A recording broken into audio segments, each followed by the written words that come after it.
Hello guys, আসসালামু আলাইকুম। কেমন আছেন সবাই? আশা করি খুব ভালো আছেন, সুস্থ আছেন। কাছেও দূরে, দেশ ও দেশের বাইরে থেকে যে যেখান থেকে বসে ভিডিওটি দেখছেন সবাইকে ওয়েলকাম আমার চ্যানেলে। তো বন্ধুরা, আজ নিয়ে হাজির হয়ে গেলাম পাকা আমের জুস।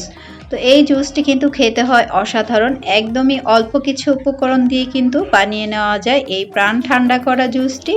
আর ছোট থেকে বড় সবাই কিন্তু আমরা পছন্দ করি। এই গরমের মাঝে কিন্তু খেতে হয় দারুণ বন্ধুরা। একবার হলো বাড়িতে ট্রাই করবেন। তো চলুন রেসিপি শুরু করি।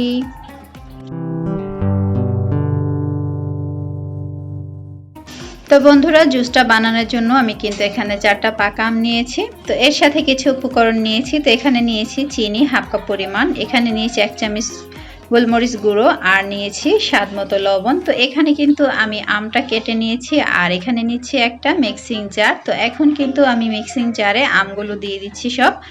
তো এর সাথে কিন্তু এখন দিয়ে দিচ্ছি প্রথমেই লবণ স্বাদ মতো, আর দিয়ে দিচ্ছি এখানে হাফ চামচ গোলমরিচের গুঁড়ো, আর এটা কিন্তু কালো গোলমরিচটা আমি নিয়েছি।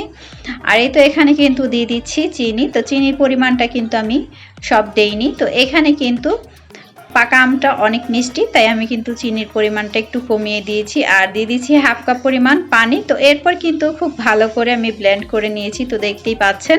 তো এর সাথে কিন্তু এখন ঠান্ডা পানি মিক্স করে নিব। তো তার আগে কিন্তু আমি গ্লাসের মধ্যে দিয়ে দিচ্ছি একটু আইসের টুকরো।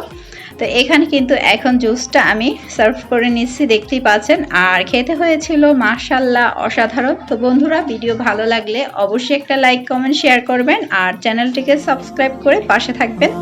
পাশে থাকা বেল বাটনটি ক্লিক করে দিবেন, আর আমার নিত্য নতুন ভিডিওগুলো পেতে অবশ্যই চ্যানেলটিকে সাবস্ক্রাইব করে পাশে থাকবেন। তো আজকের মতো বিদায় নিচ্ছি, সবাই ভালো থাকবেন, আল্লাহ হাফেজ।